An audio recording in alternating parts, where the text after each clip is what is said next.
नमस्कार मित्रों, आप सभी का बहुत बहुत स्वागत है अपने संस्कृत विद्यार्थी यूट्यूब चैनल पे।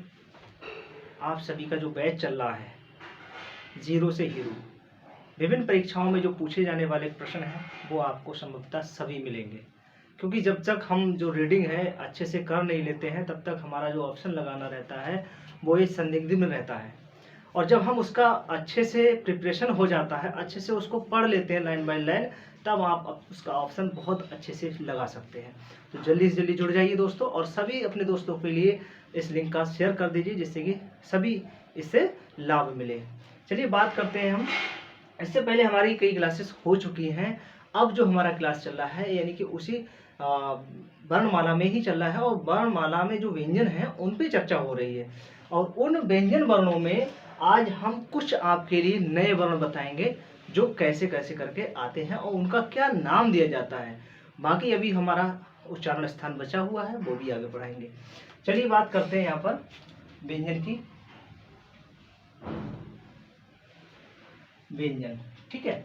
और व्यंजन में हमने देखा कि जो हमारी हिंदी की वर्णमाला है उसमें कुछ जो नए वर्णों का आगमन हुआ है, नए वर्ण 5 वर्ण कहे गए हैं, वो कौन कौन से हैं ये देखना है कि नए वर्ण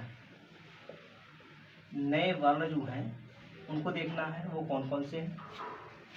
एक, छ, त्र, ज्ञ, ड और ढ। ये हमारे 5 वर्ण जो हैं वो नए वर्ण कहलाए गए हैं। ये 5 वर्ण हमारे क्या कहलाए गए हैं? नए वर्ण कहलाए गए हैं। अब इन्हीं में हम अगर देख लेते हैं, जो 3 वर्ण हमारे स्टार्टिंग के हैं वो हमारे तीनों वर्ण जो हैं संयुक्त हैं। यहाँ पर दिखाया गया संयुक्त, लेकिन इसके साथ में जो 2 वर्ण आए हैं इन वर्णों को ही क्या कहा गया है? द्विगुणिक। क्या कहा गया है? द्विगुणिक। द्विगुणक, ये द्विगुणक व्यंजन भी कहा गया है इनके लिए।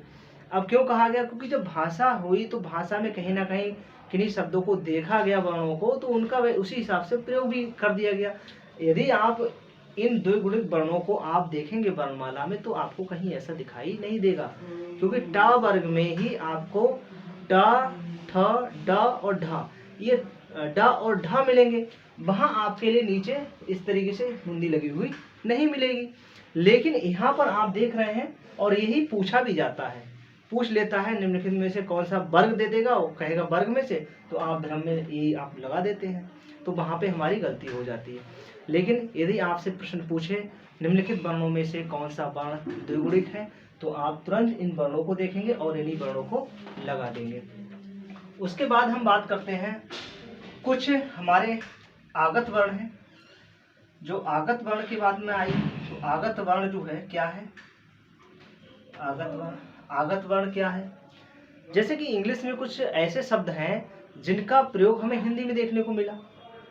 जैसे हमने कहा, अब आगत वर्ण देखिए क्या है। जैसे हमने कहा आ, उसमें एक ऐसे ही कर देते हैं, उसमें चंद्र बिंदु नहीं लगाते हैं। क्यों? क्योंकि नहीं तो वो अनुनासिक हो जाएगा, वो आगत कहाँ रहेगा। अब इससे बनने वाला शब्द जैसे आप देख रहे हैं, जैसे हमने लिखा ऑफिस, ऑफिस, ऑफिस लिखा, या ऑफिसर लिखा, ऑफिसर। देखिए ये 2 शब्द आ गए। अब ये जो है ये वर्ण, ये क्या है? हमारा आगत वर्ण है। ये क्या कहा जाएगा? आगत वर्ण कहा जाएगा। आगत भी समझ गए होंगे। यहाँ पर द्विगुणिक भी हो गया। उसके बाद में हम कुछ वर्ण हैं जो हमारे संयुक्त हैं, जिनके लिए पंचमा अक्षर भी कहा जाता है। हिंदी में यदि आपको ऐसा मिलता है कि पंचमा अक्षर वर्ण निम्नलिखित में से कौन सा है, तो आप धैर्यपूर्वक समझ लीजिए।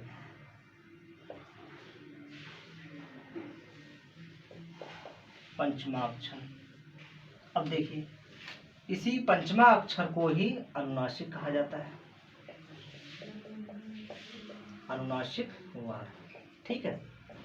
चाहे आप इसको पंचमा अक्षर कह लीजिए और चाहे आप इसको अनुनासिक कह लीजिए। अनुनासिक वर्ण वह होते हैं जो हमारे मुख और नाक की दोनों की सहायता से जो हम वर्णों का उच्चारण करते हैं वो हमारे अनुनासिक वर्ण कहलाए जाते हैं। अब अनुनासिक वर्णों की संख्या पूछ लेता है कि भैया संख्या कितनी है, तो संख्या आप बताएंगे कितनी हो गई? 5 संख्या हो गई। वो 5 कैसे हुई ये भी जानना जरूरी है हम लोगों को। तो 5 कैसे हुई? जैसे हमने वर्ग देखा एक देखा कवर्ग, एक देखा चवर्ग, एक देखा टवर्ग, एक देखा तवर्ग, एक देखा पवर्ग। अब देखिए 1 2 3 4 और 5, ये 5 वर्ग हो गए। अब पांचों वर्गों का जो अंतिम वर्ण होगा, यानी कि जो हमारा अंतिम वर्ण होगा, जैसे हमने कहा क, ख, ग, घ और अंग, ये। अब इसमें ये देख रहे हैं, ये जो वर्ण है हमारा, ये पंचमा है, ये पंचम वर्ण है। अब पंचम वर्ण जो है, इसी वर्ण को हम क्या कहते हैं? इसी के लिए हम अनुनासिक कहते हैं, इसी के लिए हम पंचमाक्षर कहते हैं। तो जब भी प्रश्न यहाँ से बनता है और पूछा जाता है कि निम्नलिखित में से कौन सा हमारा पंचमा वर्ण है या अनुनासिक वर्ण है, तो आप तुरंत समझ लीजिए वो हमारे वर्ण होंगे जो वर्ग हैं, जो 5 वर्ग हैं, पांचों वर्गों का जो अंतिम वर्ण है वो हमारा क्या कहलाएगा? अनुनासिक या पंचमाक्षर कहा जाता है।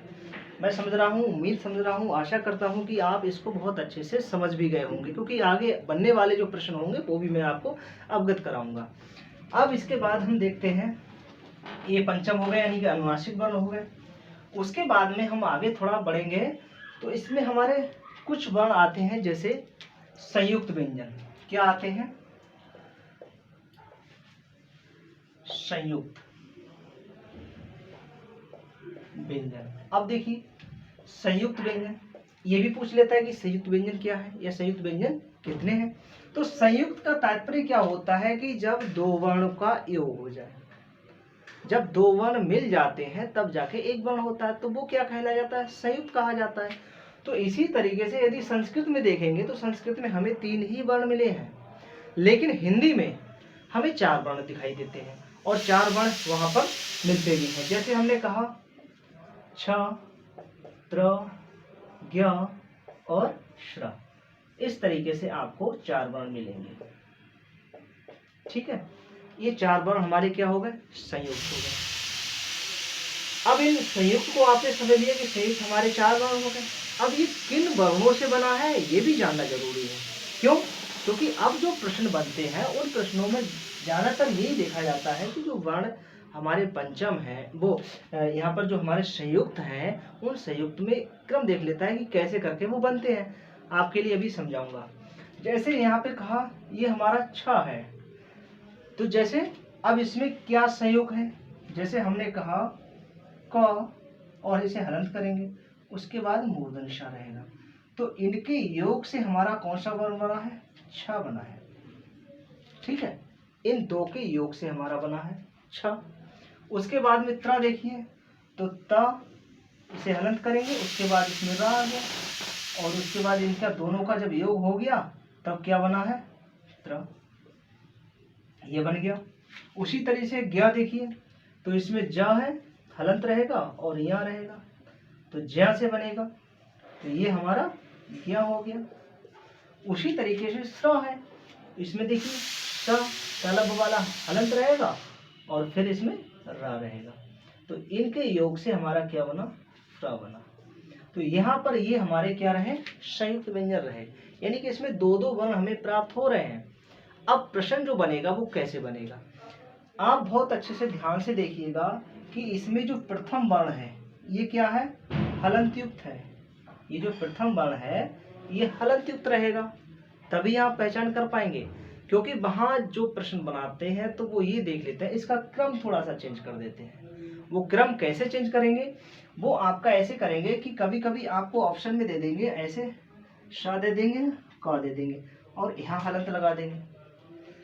तो अब ऐसे ऑप्शन बनाएंगे, 2-1 ऑप्शन और भी ऐसे रखेंगे और पूछेंगे निम्नलिखित में से कौन सा सही है, संयुक्त व्यंजन का कौन सा युग्म सही है। तो आपको ध्यान रखना है कि जिसमें हम ये वाला है ये हमारा गलत है, ये रॉन्ग है।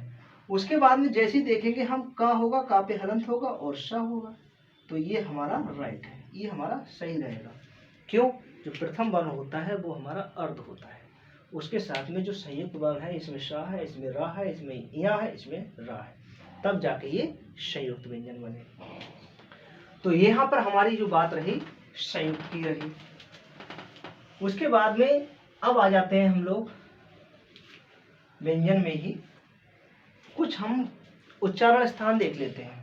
आज प्रारंभ हम कर देते हैं उच्चारण स्थान से, और उच्चारण स्थान के बाद, क्योंकि इसमें एक साथ नहीं हो सकता है, इसमें कई उच्चारण स्थान हैं, तो सभी के बारे में बताना आपको अनिवार्य है। तो सबसे पहले हम जैसे लेते हैं, जैसे हमने ले लिया आपका कंठ, यहाँ पे लिख लेते हैं उच्चारण स्थान, उच्चारण स्थान। अब उच्चारण स्थान क्या है? जैसे किसी वर्णों को जब हम बोलते हैं, किन्हीं वर्णों की जो ध्वनि को हम उच्चारण करते हैं, तो उन ध्वनियों में क्या होता है कि वो जीवा जो है उन वर्णों से कहीं ना कहीं टकराती है। तो जहां पे वो टकराती है मुख के अंदर, उसको वही स्थान दे दिया जाता है। जैसे कोई वर्ण हमारा दांत से टकराता है तो हमने उसे दंत कह दिया। कोई हमारा तालु से ऊपर, जो जीभ के ऊपर वाला हिस्सा होता है वो तालु कहा जाता है, उससे जो वर्ण टकराता है उसे तालु कहा जाता है या तालब कहा जाता है। उसके अंदर को थोड़ा होगा तो कहते हैं मूर्धा हो गया, तो मूर्धा हो गया। नाक से कह दिया तो नासिका हो गया। इसी तरीके से हम अपने उच्चारण स्थान को देख लेते हैं कि किस वर्ण का कौन सा उच्चारण स्थान है। जैसे हमने यहाँ पे कंठ की बात आई थी कि भाई कंठ के अंतर्गत कौन कौन से वर्ण आएंगे, तो कंठ के अंतर्गत आने वाले वर्ण जो होंगे वो कौन कौन से होंगे, एक ही बार में आप समझ लेंगे। इसमें देखेंगे, इसमें हमारा ह्रस्व आ, दीर्घा, और उसके बाद कुवर्ग, कु कह देते हैं। कु का तात्पर्य होता है या कवर्ग कह दे, ऐसे करके, ठीक है। तो ये कवर हो गया, और कॉमा लगा के हा कर दिया, और कॉमा लगा के यहाँ पे विसर्ग कर दिया। अब देखिए इसमें क्या हुआ, आपके कंठ की जो ध्वनि होगी वो कौन कौन से वर्ण हमारे कंठ के अंतर्गत आते हैं। बहुत सिंपल तरीका है। ये दो वर्ण आ गए हमारे, ह्रस्व आ, दीर्घा। आपसे कहीं से ये पूछ ले तो ये कहाँ का स्थान बोलेंगे, आप कंठ बोलेंगे। उसके बाद में कवर्ग, कवर्ग में आने वाले कौन सा होगा, क, ख, ग, घ और ये हमारा कंठ ध्वनि है, ठीक है। उसके बाद में इसमें एक वर्ण हमारा और आ गया, कौन सा आ गया, हा आ गया, और फिर हमारा क्या आ गया, विसर्ग। जो विसर्ग से युक्त होगा वो भी हमारा क्या होगा, वो भी हमारा कंठ माना जाएगा। क्या माना जाएगा, कंठ माना जाएगा। तो इस तरीके से अंतर्गत आने वाले जो वर्ण है वो क्या कहे जाएंगे, ये सभी वर्णों की ध्वनियां क्या कही जाएंगी, कंठ कही जाएंगी। क्या कही जाएंगी, कंठ कही जाएंगी। तो अपने सेशन को आज यहीं तक रोकते हैं, नेक्स्ट वीडियो में फिर मिलते हैं। आज के लिए बस इतना ही है। सभी मित्रों के लिए आप शेयर कर दीजिए, क्योंकि हिंदी जो विषय है इसमें जो बनने वाले प्रश्न हैं आपकी सभी परीक्षाओं में बहुत ही ज़्यादा उपयोगी है। आगे नेक्स्ट वीडियो में फिर मिलते हैं, लगातार बने रहिएगा। जय हिंद, वंदे मातरम।